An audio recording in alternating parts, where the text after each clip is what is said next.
All right. Here we are for a belated episode 8. I think it's 8. I Yeah. think 8 is the right number. And the reason it's hard for us to remember is because it's been a few weeks. We were on a roll where every week we were getting it out. And we've taken a little hiatus. I should remind everyone, welcome to the Nem House podcast. This is the signs of hiatus, I guess, rustiness. But I'm Brian Nemhauser. I'm Rachel Nemhauser. And while we've kind of set out to start by kind of rolling out our chronological history of being Nate's parents for the last 20 plus years, and being a parent of a disabled kid, we've kind of had a few things that kind of interrupted our energy level to continue that process the last few weeks, as well as just to be in the right mindset. So that's actually what we're going to spend a little bit of time talking about in this episode. Yeah, exactly. Talk a little bit about that. We were on a roll, and then this is also something that happens with podcasts. You kind of hit a dry spell, and you have to figure out what your next topic is. And I think you and I would like this to be something that's evergreen, and we can always just sit here and share some stories with people. But why for you has it been a little hard to muster it up the last few weeks? Good question. I mean, for me, it's been, it's the summer. And the summer means a very different routine, first and foremost, than we have during the school year. Really, for the month of August, it's meant Nate being home with us full time. And the busyness that comes along with that, and also some of the challenges that come along with that, have just made it that there was definitely the time, but there wasn't the mental space to have these conversations the last few weeks. That's how I've been feeling. Yeah, well, and I think catching people up on, normally we have a bit of a plan for the summer, right? There's extended school year that Nate attends for some period. There's some camps that we've sent him to in past years. Mm-hmm. Sometimes he might have a job to do. And so this summer, we kind of came into it with a little bit of a different approach, right? So maybe talk about initially how our rough idea of the summer was. Yeah, the hope or the expectation or plan was that Nate might have a job in the summer. And so we were sort of encouraged to not make too many plans because his employment support team was working on finding him a job, and we thought he might have one this summer, which didn't work out. And it's not anybody's fault. Mm-mm. These things take time and whatever, but it ended up just meaning that once his summer school ended in late July, we really had nothing on the calendar for him. You and I still had things we had going on. Well, that's actually not totally true, because initially when we were kind of thinking about the summer, I had left my job. Yeah. And was doing some odd job stuff, some other podcast stuff and whatever. But I was essentially house husband, house spouse, and, doing Nate's getting off to school and then coming home. And we just figured I was enjoying traveling. I was like, oh, maybe I'll just take Nate, we'll travel around in August, and that would be great. And Nate and I can do stuff together. And then something changed. Right. Ha ha ha ha.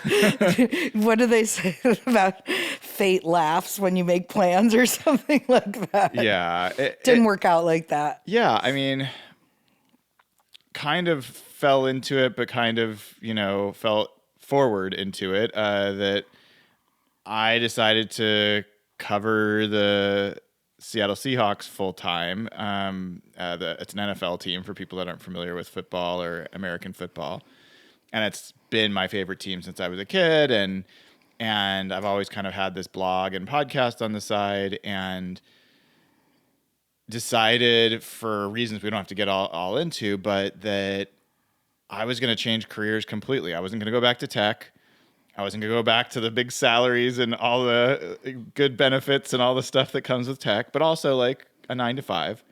And I was going to be what I kind of went to school to be, which was a sports journalist. And That's really exciting. I'm like super thrilled about it, and you've been super supportive.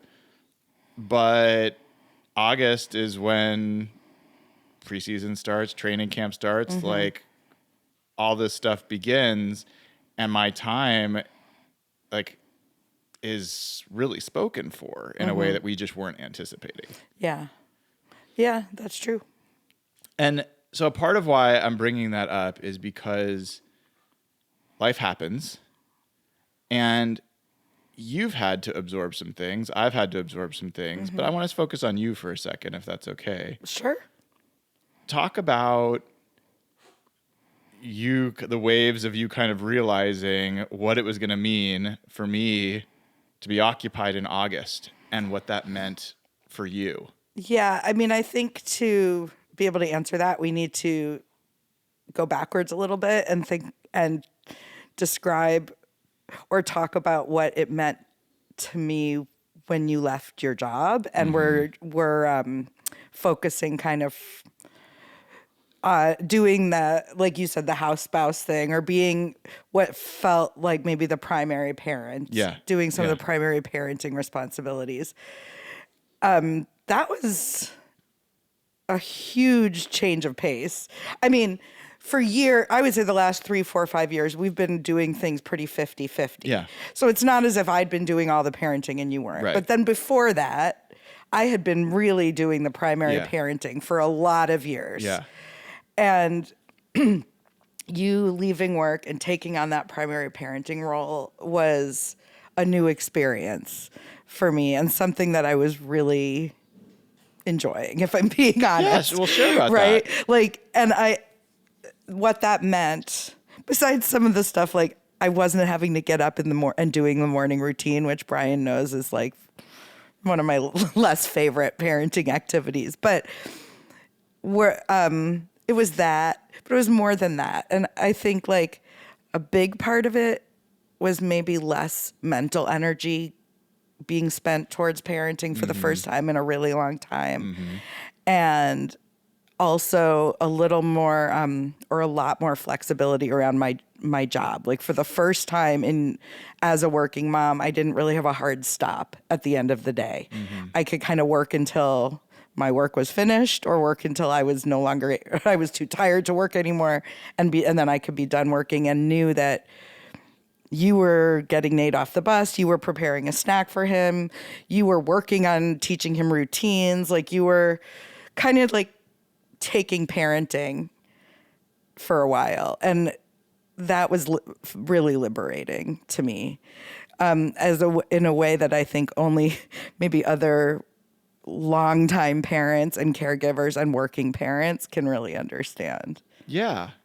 And I was enjoying it. I mean, initially, I'll admit, like, two things. So when I left my last company, the reason I gave, and the like number one reason, was because what I thought was needed to do that job well, the time that was required, the travel was required, was going to ask things of you and of Nate that I wasn't willing to ask anymore. Sacrifices you guys were going to have to make that you'd made for so many years. And we've talked about it, that it's your time to step forward in your career. You've been promoted. You're like taking on a lot of responsibility and learning and growing, and like love it. Like it's totally your number one cheerleader and all that stuff.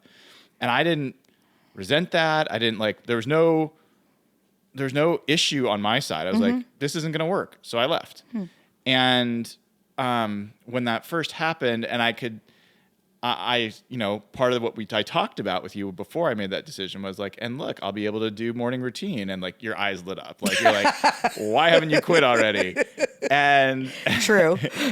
And that was totally fine. I mean, I was fine to do it, but there were times where I could tell how excited you were, and I was getting a little bit like, well, hold on. Like, I'm not like saying this is always going to be the way. I've just left this job. It doesn't mean I'm leaving work for the rest of my life. And it took me a little while, but then I like settled in, and we had a good routine, and all that was fine. So you asked me how I felt. Yes. Then for you to have this opportunity. That's where I was heading back. Right. So I felt like I couldn't answer that without explaining how much I was enjoying the time right before it. Yes.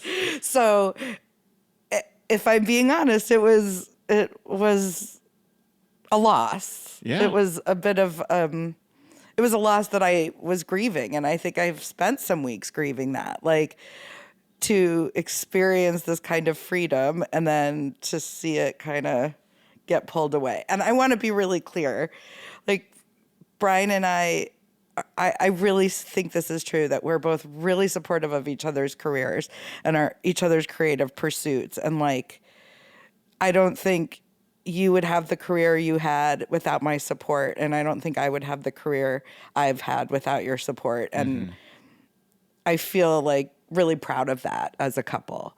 So I'm saying that because I want it to be really clear that, like, while there's frustration, or even, like I said, the word grief, it wasn't like anger at you. It was more just, Well, there's probably a little bit of that, right? If you're being honest, like, it doesn't have to be rational. Yeah, I guess. I mean, it wasn't where my head was stuck, really. Yeah. But like, the last month has been challenging. So you had this new opportunity, that took a lot of your time, like you said. My job is still demanding. Yeah. And still, I've just kind of finishing up the first year of my new role and learning a whole lot of new things. So none of that changed. And we had a 20-year-old autistic adult who needs our full attention and care throughout the day. So it can feel, or has felt, I don't know what the right word is, constricting, stifling a little bit. Like, there's not a lot of flexibility or room to move. I think parents of younger children could definitely relate to that. Like, I remember when our kids were little and like trying to arrange to get my hair cut, and it felt like the stars had to align to be able to have the freedom to go out and get a haircut. So this felt, maybe this was a little like that this past summer. Yeah, and I think that's kind of where I was wanting to bring us, because if you had a different situation if we had a different situation with our family dynamic, and we had a child or an adult now, who didn't require the same level of care, then it would potentially be a different equation, right? Like, me going back to work the way I've gone back to work would have certainly had an effect on you, but it wouldn't have really probably affected you going, doing your day the way you No, normally if we do. were empty nesters, or if we if we had a neurotypical 20-year-old son living with us who was kind of managing his own self, Right. You going back to work would have not impacted me in the same way. And so that's I think a tangible one of how, caretaking of any sort, whether it's for a disabled adult, a disabled child, a newborn, that's a neurotypical newborn, a neurotypical elderly, family member. Like, there's a bunch of different types of caretaking, but if you have that as a responsibility, it's a little bit of a tether that you don't fully cut loose of ever, like at least while it's happening, Right. and it's ever present. So like, I wanted to talk about that a little bit with you, and because I'm sure other people feel this at various stages. How do you kind of mentally approach a persistent caretaking responsibility? I mean, the first thing for me is that I really separate that caretaking obligation from the person. Like, Nate is Nate. He's awesome. We've said that 1,000 times. Like, our lives are infinitely richer because of him. We are so glad he's who he is, and that he's here, and that we get to see him every day and spend time with him and all of that. So that is separate from the fact that, in my mind, from the fact that I have a caregiving responsibility round the clock, seven days a week. And that's really important because I never want him to feel like a burden, or in my mind to be a burden. And so they're separate. So that's the first thing.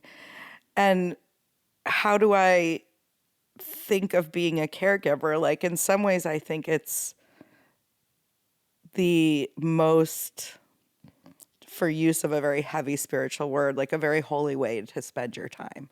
Like, is there anything more amazing than like loving and caring for a person who needs it? So I think of that. But then also, like, we've been caregiving for 20 something years, and it's impossible to not also think about the things the ways that it's brought challenges. The challenges it's brought, or the ways that it's caused us trouble, or that we've had to move and adjust around it, the way either of our careers have been impacted because of it. Those are real sacrifices, and to pretend they don't exist, I don't think does anyone any good either. I would think that there's some folks that hear this and are like nodding their heads, and other folks that are maybe like skeptical. We've talked about this before as well, but this notion of, yeah, I get you're going to say that you don't, hold it against Nate, or you're not resentful or any of that kind of stuff. But I mean, let's be real. The reality is, one, I know you, and so I know that that's true, what you said. And I also, for myself, logically, if I wasn't experiencing it, I would believe what I just said. You would struggle to understand. I would be skeptical. Yeah. But I don't spend time resenting him or even really the situation. It's kind of this latent thing, though. It does weigh on me. Like it's like this invisible thing that's like a burden. It is a burden, and I don't mean that in like a way of like, he is not a burden. no, but like just the same way that I'll give you an example that may be like a bad one, because I haven't thought about this before. But I'm 49 years old. If I want to not like get super out of shape, I have to do an insane amount of things right now. I have to like work out like 6 days a week. I have to do like cardio stuff. I have to monitor my calories. I can't eat carbs, like all this stuff, just to not like balloon up and not. And I could spend time being annoyed about that. And I do get annoyed sometimes, but it's kind of just the cost of being in a body, being my body. And like I can either fight it, or I could just like, that's the way things are. Sure. Part of being Nate's parents are that we have all these amazing delights, and also we have these really like pretty intensive caregiving responsibilities. And part of the reason I made that like maybe lame metaphor or analogy, I always get those mixed up, but like that's also very time consuming, and it's like almost a responsibility to myself if I want to keep that up. And so there is this kind of latent awareness that I've always got of, this is something that is immovable. He has to be cared for at all times. He needs some sort of support. One of us needs to be here. And then the other thing that I would want to bring up is, we've had opportunities to bring people in. Not even that far removed from bringing people in. Not a ton of opportunities. Right. But there have been some opportunities where we've found caregivers. So we don't have to go deep there, but I mean, say a few things about like, it's not just as easy as like finding somebody and like saying, oh, great. Right. I mean, first of all, the finding someone is really hard. We've gone years on wait lists waiting for caregivers. So I don't want to minimize finding someone. Yeah. But like you were just referring to recently, we found someone. We had a caregiver. We came to the top of the waiting list. We had a caregiver. And it didn't solve all our problems. This was back during the school year It almost didn't solve any of our problems. No. I guess not. I mean, for anyone who's ever done it, like having a caregiver is having another person in your house for 20, 30 hours a week. It's not great. It's uncomfortable sometimes.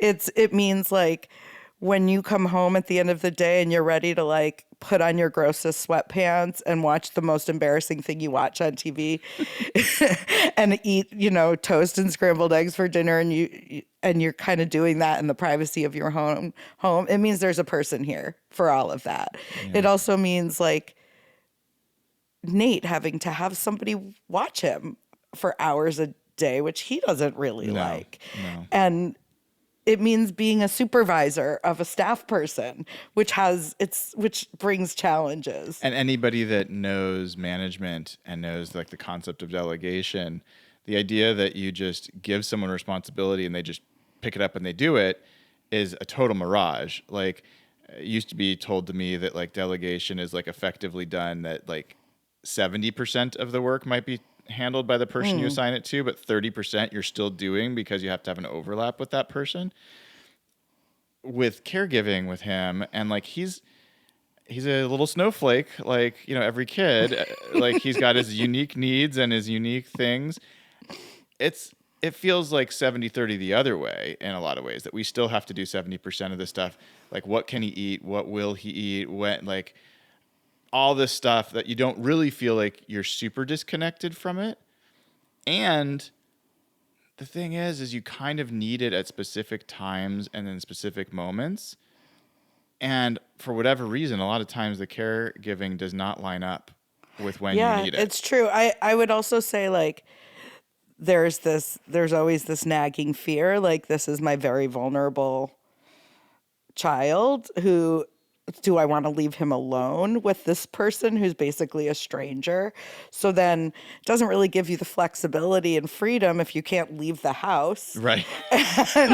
Or if you are leaving the house, but you're nervous and uncomfortable and your child is nervous and uncomfortable the whole time. I just want to, do I feed this person? Well, that too. Like, when we sit down for a meal as a family, do we invite them to sit at the table? Should we be ordering for them? Do they hover behind us while we eat? Like, I'm just saying all this to say, like, it sounds really easy for some. It would be really easy for someone who doesn't know to just be like, well, why don't you hire a caregiver? Why don't you find someone to do this for you? And it's just harder than you'd think. Well, and let's talk about one of the things that I think everyone can relate to. It's not cheap. So like the situations we're talking about, there's been some support that is part of like government sponsored. Yeah, that caregiver from a few months ago is paid for by the state. Right. But like, we didn't end up having that in this case where I was now needing to be out of the house and you weren't able to be there all the time. And so we had to just hire people that we knew had the skills to do it. Mm-hmm. It's hundreds of dollars a day. Mm-hmm. To find someone with the expertise and the comfort level to be with Nate. You can't just hire like the neighborhood 14-year-old like you do when you have small children. And those people, by the way, still were not able to get him out of the house most days. Like a lot of it was just spent still just keeping him company here. Mm-hmm. And so there's a lot of layers to it, and I don't want to. This isn't like this is careening a little bit towards like, complaining, and that's not really the spirit of what I'm trying to make sure we illustrate. I have no problem with a complaint session, but yeah, that's not what we're here for. No, it's just I wanted to illustrate like the challenges. Yeah, exactly. But this was kind of in the notion of how this affects our careers. Yeah. And so this was something that for me, and then I want to turn it back to you and for you to talk about your career in that way. But this is kind of like a dream come true opportunity, like to get credentials from my favorite team and be able to talk to the coaches and the players and go in the press box and, travel to games, like all these things that are amazing. Yeah. And I have to not just try to figure out how to do the job I've never done before and figure out how to do it well and figure out if I can sustain this and like all the things that would a normal types of questions someone who does a big career change in the middle of their life might be facing. But I've got to constantly be thinking about, okay, if I do this, it's going to mean Rachel will have to do that. Mm-hmm. And so I can't just like do what I think is right for the job. I have to constantly, everyone has to do this somewhat for their careers. Like their job might require travel or whatever, but like it feels like an extra layer of consideration that I have to go to. And it's almost all tied to this caretaking conundrum. Yeah. Yeah. I think so. And I mean, it's a little beyond caretaking because I think also like Nate wants his parents. Like he wants to. Well, I want to be with him. Yeah. And we want to be with him. Like it's not just about like the babysitting No. necessarily. But yeah, I would think that I agree with you that like what I do affects you and what you do affects me. I mean, that's marriage. But then. And then that's also parenthood. But now we're 20 something years into it, and most parents have stopped having to think in that way earlier, maybe 5-10 years ago. And we're still plugging away with that limitation or that within those boundaries. I've split mind here, so you can choose your own adventure on this. Okay. One is you do work with families that are ahead of us, and I'm curious, like what the future might hold, and how you think about that. The other is, what about from your career perspective? Where is this something that adds a layer into your career, or has affected your career in different ways? We'll cover both, so you can pick which one we do first. Right. Okay. I mean, I guess let's look back before we look forward. Okay. I think, well, I am fortunate enough to work in a place that's incredibly flexible, which is a takeaway of that if you want to have a career and have a child with a disability, it's almost impossible if you don't have a workplace that's understanding and flexible. Which is something that now that I'm a manager of people, that is really important to me for my staff to be given the same consideration. But it'd be really funny if you're a ball buster about that kind of thing. No, I'm not. I mean, we all have our kids hanging all over us during our meetings and stuff. That's just the way it works. I think a lot, like so I started working at where I work about a little less than 10 years ago, and like immediately fell in love with the work and really, really loved it, and had a ton of opportunities coming my way for workshops, for seminars, for trainings, for conferences. And pretty quickly I learned I had to say no to a lot of it. That, at the time I still had 2 kids at home and a husband who worked a really time-consuming, demanding job. And like, I had to say no to things. Fine. Like, that's just the way it is. But I knew that pretty early, that if I tried to do too many things, I was too stressed, too much strain on the family, wasn't getting enough time with the kids. I was missing things that I needed to do. So a lot of like my career for many years was not pushing the gas pedal all the way down. I don't know what the term for that would be, but like riding on medium. And it's been fine. I still moved up in my career. I've done work that I'm really proud of, and I've like had promotions and raises and all the things and been recognized for doing great work. But knowing like I could always push the gas pedal, there was always like maybe a time where the gas pedal could be pushed down more. We weren't able to really see your limits. You weren't able to test your limits. You weren't able to achieve. Yeah, I mean, in a way, I feel like I knew my limits were what I was doing. But your limits were not. They were external. Yeah, they were imposed by others. Yeah. Not my own. That's true. Yeah. So and that's I didn't. A part of any career is being able to see. I think everybody wants to. Not everybody, but a lot of people want to see what they're capable of. Yeah, and I don't want to like overplay it. Like, I feel like I got to see what I am capable of in this work, but I just know I had to kind of accept for myself that I can't say yes to everything. Which made me more selective and made me more thoughtful about the opportunities I did explore.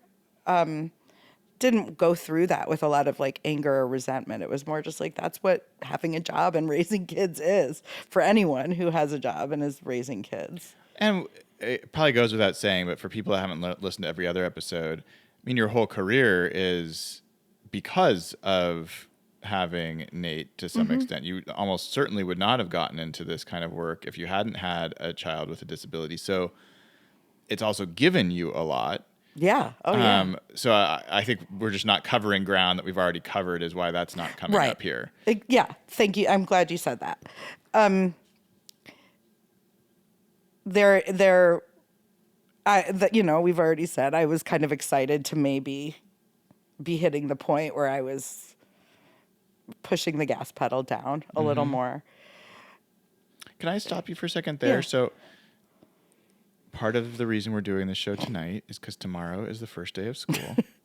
How much does that change, your calculus? Do you feel like you still can't put the gas pedal down? In some ways it changes things. Like it leaves our days open, which takes a lot of the pressure off. Like Nate is otherwise occupied and cared for and stimulated for 6 or 7 hours a day.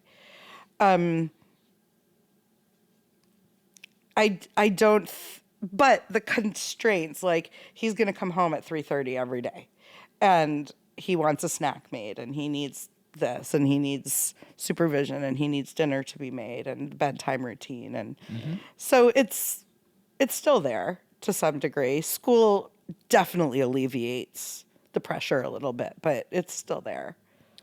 Yeah, I mean, we don't have to go much farther into that, but I mean, I still do. I mean, I'll be doing morning routine like I did before. Generally, we'll be, getting him off, the bus in the afternoon. I mean, it kind of goes back a little bit to what it was beforehand. Yeah, I think it does. this happens to have been like a little bit of a acute time, but I don't think it's all going to be that way, especially because there'll be times where I'm going to be traveling on weekends to away football games and whatever else. So I'm not saying it's all hunky-dory, but it also is something that we know we only have 2 more years of. That's right. And I think, I wonder if that also weighs in your mind. It does for weighs. me, where like this August, what we just went through is kind of what 12 months out of 12 months is going to look like, potentially, if we're not, in a right. If we don't do it right. If we're not prepared. And so it kind of accentuates or amplifies the stress associated, or maybe the concerns and fears associated. Do you think that's true? Yeah, I do. You're like, is this our future? Oh, yeah. I mean, that's definitely there. So your other question was like, how do other families do it? And I don't know. I think with help, with caregiving, with being thoughtful and making plans, I think, it's a whole other, a topic for another show of what we envision Nate's adult life after school to look like. But give a little sketch. I mean, what are the key components to a as healthy as possible kind of adult structure? Yeah, okay. And for us, I don't want to make any prescriptions for anybody else or any assumptions of what's best for anyone else. But for us, having Nate, when he's done with school, move into his own home with the support and care he needs around him and the loved ones he has in his life with him or nearby him, and living an independent life, going to work, having recreational activities, having exercise, religious life, like all the different things that any adult in the world has. That would be what I would envision for him or hope to see him in a few years. So, yeah, if we do it right and if the stars align and if we find this perfect setup for him, then 2 years from now, a lot of the pressures a lot of the constraints could be loosened. Well, yeah, I mean, the reason I was kind of poking on that is because, I mean, the components in my head are a place to stay, caregiving that we feel good about, a living, like a social part of the living situation that we feel good about, likely meaning other people that are, living in the same place, a job, that he has something to get him out of wherever he's living during the day on a regular basis. And those are like the basics in my mind. And we don't have any of those things at this point. And so we also have a ticking clock of 2 years to get them figured out. But at the same time, we've got jobs and we are luxuriating to some extent in the fact that we don't have to have those right now, like that we've got school to help and provide that structure. But it's there. And knowing how long it can take to get Nate where where he needs to be and all these things in place that are very hard in their own right, it's not like something you can wait and procrastinate till like a month ahead of time. Before you figure it out. That's right. So I'm bringing that up mainly because I think other people are going through that and feeling that, and we don't have the answer. Like, we have some rough ideas, but we don't have this figured out yet. No. And you work in the industry. Like, right. if you didn't work in the industry and you didn't have told me all the things, I wouldn't even be thinking about moving him out. I'd assume he'd just live with us. And we talked about this before as well, but like I needed you to help me realize that he needs to have a stable living situation that does not depend on us because we won't always be here. And I was like, duh, but it's not, that's just not the way I thought. Yeah. I like just didn't assume that. And it felt very cruel to say like, we're going to, have him move out. Like, but now I get it. It's kind of something we have to do. So it's complicated. It is. It is complicated, and we're sort of on the cusp of a big transition in the next few years, but we're also, if it's not clear, we can't really do anything before. We keep saying 2 years because Nate has 2 more years of school. And I think both of us are thinking he'd live at home with us as he, for the last of his schooling.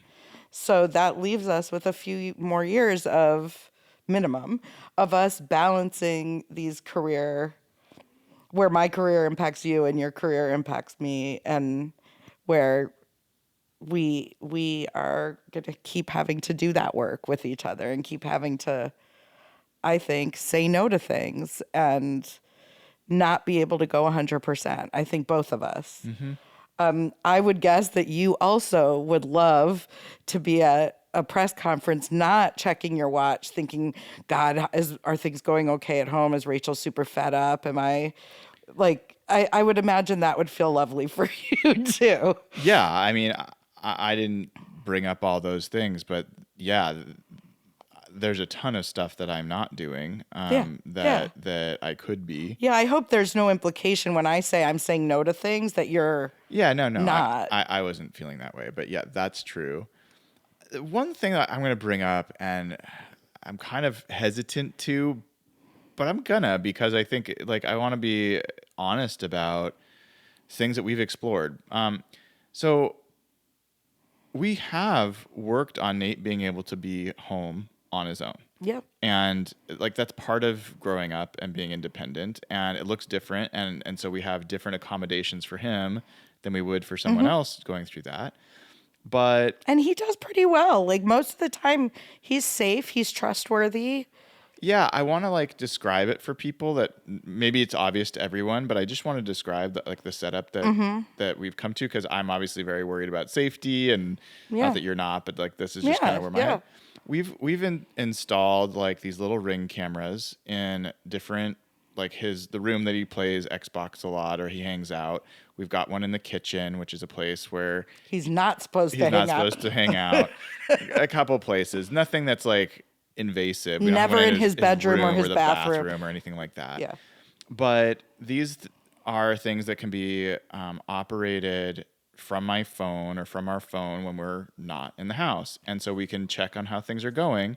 And they also have speakers, so we can talk to him and he can talk to us as kind of a, intercom. And so solves one problem of being able to kind of monitor. There's another thing that I've recently started to figure out, because he doesn't really have as much of a clear way to say I need something, or there's something, to call us in the same way. He does have a phone and sometimes he uses it, but I've got it set up in the kitchen where it's got the motion detection on. And so I tell him if he needs something or he has a question, he can walk into the kitchen and it will announce that he's being recorded. And then I will get a notification and I can turn on the camera and we can talk. So this has worked for us. We also turn off the stove. We the lock gas the of stove, the we lock the gas, some things that he's gotten into and caused some scary situations before.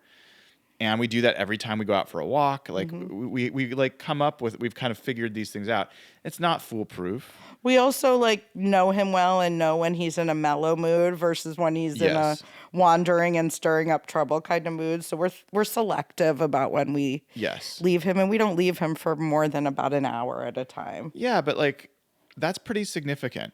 And that's been I think it's important for him because it's allowed us to not force him to go places that he really doesn't want to go. It's allowed him to feel like the independence that you should be able to feel as an adult. And I remember when my parents would leave me and being in the house by myself, I felt pretty cool about that. And sometimes he's not always used that independence properly, that responsibility, and neither did I when I was growing up. But I also think it helps set him up for being in a place where we aren't all the time. And so, I've stretched it as to 90 minutes at times, generally not more than that, but I've tried to intentionally not be here when he gets home from school, and he knows to knock on the door or press the Ring doorbell if necessary. I can unlock the door from remote and he can come in. I have his medicine, I have his food and snacks ready, and he knows how to do these things. And some people might be hearing this saying this is we could call CPS on you. You're crazy. Some people might just think that's really irresponsible. I see it as really important building blocks and steps for his independence and his ability to be an adult, and for us to be able to have a little bit of separation and independence as well. And I take a lot of pride in that for him and for us. So at least I wanted to at least give some voice to that as something that we've made some progress on, and has been really critical even in the last month to being able to let us do things that we wouldn't have otherwise been able to do. That's true. I mean, I think we are working and have for years to find ways to keep widening and broadening his world and his opportunities, and keep widening and broadening ours. I think that's been something we've pushed our whole lives as his parents. Yeah. And I think that's continuing to problem solve and be creative and figure out that and what the solution is for you, not you, Rachel, but you, whoever's listening, versus us and all the people involved. It does require some innovation and thought and trial and error to figure out the right mix. So what is your advice to, maybe this is a good way to wind things down. What is your advice to working parents who have a child with a disability, who has high caregiving needs? I mean, the most important thing by far is really establish expectations and communication with your spouse, or your partner. That is the most important, because no matter what plans you have, no matter what system you have, it's going to be tested. You're going to have things at work that change. Your spouse or partner's going to have things at work that change. And so being able to work through those things and have okay, if this happens, then that, and kind of communicate through it is important. I think this is something that we've talked about since we had our first kid. I think the rule of yes is really, really important, which is if you assume that the person you're with and they're sharing responsibility with, assuming that you are sharing responsibility with somebody else, single parenting is a whole nother thing. Other thing. So like just acknowledging that. But if that person cares about you and you care about them, and you know that you asking to do something is going to mean they're going to have to not do something, or it's going to take something from them, that person is kind enough and caring enough that they are aware of that by you always saying yes to your spouse or partner, saying, hey, can I go out with my friends? Can I do this? Can I take this new job opportunity? Can I do whatever? That the answer is always yes, that you feel like as a couple, you don't feel as restricted. You'll feel like you'll maximize at least what's possible in those situations. And so I think it puts more of the responsibility on the person asking in that situation, because they know the answer is going to be yes. And I think that that's a better way to set things up, as opposed to tit for tat, where it's like, well, if you're going to get that, or you're going to go out this weekend, then I'm going to go out next weekend. Or if you're going to take this job, then I'm going to do this longer hours. Like that, I feel like is very corrosive. And we started there with caretaking as for infants, and it was not working. Didn't work for us. So that's like was a pretty huge dynamic shift in my mind that I think has really still served us well. I think we always try to say yes. Yeah, it's true. What about you? What would your advice be? It's going to be way better than mine. No, I don't know. I mean, I think maybe, I'm coming from a different perspective because my career took a lot longer to launch. And that was by choice. I mean, I was by choice a stay-at-home mom for a long time. So I guess my advice is to like be patient with yourself. If you know that you want to build a career, but your caregiving responsibilities are just too big at that time for it to happen. You know, I was thinking about it today. Like I was passionate about wanting to be a stay-at-home mom. And then at some point I was like ready to go back to work. Not being. Yeah. But by then I remember looking around and thinking, I don't know that I could extricate myself. Like it wouldn't have been easy to find childcare for 7-year-old Nate or 8 or 10 or 12-year-old Nate. Like that, because of his support needs, his behavior needs, that would have been almost impossible. So like I get my advice for people is to go easy on yourself and to allow it to take time if it needs to. Like trying to have a career as if you don't have a person with a disability to take care of, I think to me seems like it would just be too hard and exhausting. And so to build your career with this person in your life and around this person or including this person, or like to try to build a career as if that person is not there or that person is just a neurotypical kid, I think is not my advice. The way when you're talking about it, the thing that comes to mind, and you're going to think I'm super cheesy, but it's what came to mind is you see when you're out in the wilderness, like trees that have grown in like kind of odd ways, like because there's an obstacle or there's something that they like grow around, a rock or an outcropping. But they're no less gorgeous. Like these trees are amazing sometimes, and kind of what they've had to grow into and adapt to because of the environment that's surrounding them. And so, you know, you've had to build a career with certain constraints, and it's no less beautiful or fulfilling of a career, but fighting against that and trying to like make it not. Yeah. I'll give an example. Yeah. I know we're winding down, but for even once I went back to work, and even once Nate was older and we had some good childcare for him for a while, 30 hours a week was the maximum I could work for a long time, because being Nate's mom, the administrative parts of being his mom, there's a lot of paperwork, a lot of appointments, a lot of meetings, phone calls. I figured that took about 10 hours a week of my time. And if I had gone to 40 hours a week at certain points, when would those 10 hours a week have, those appointments would still be needed? And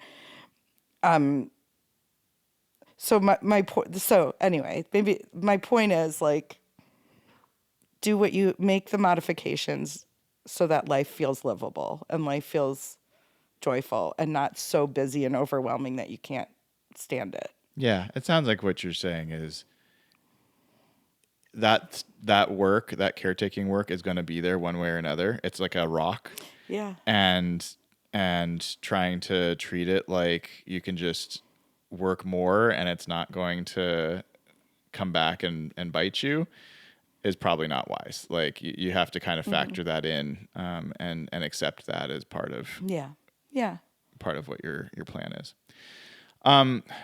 Well, I knew we were going to go longer than half an hour this time, and we wanted to kind of luxuriate in this conversation because we haven't had a chance to talk about this stuff for a little while, and it's a really important topic that everybody that goes through this is facing. So, we weren't necessarily here to provide solutions for this. Sometimes it's just about hearing other people going through similar things, and hopefully it's helped some of you feel like there's another couple out there or another parent out there kind of facing some of the same things. And if you have ideas or suggestions or things that have worked for you, it'd be awesome if you'd be willing to share.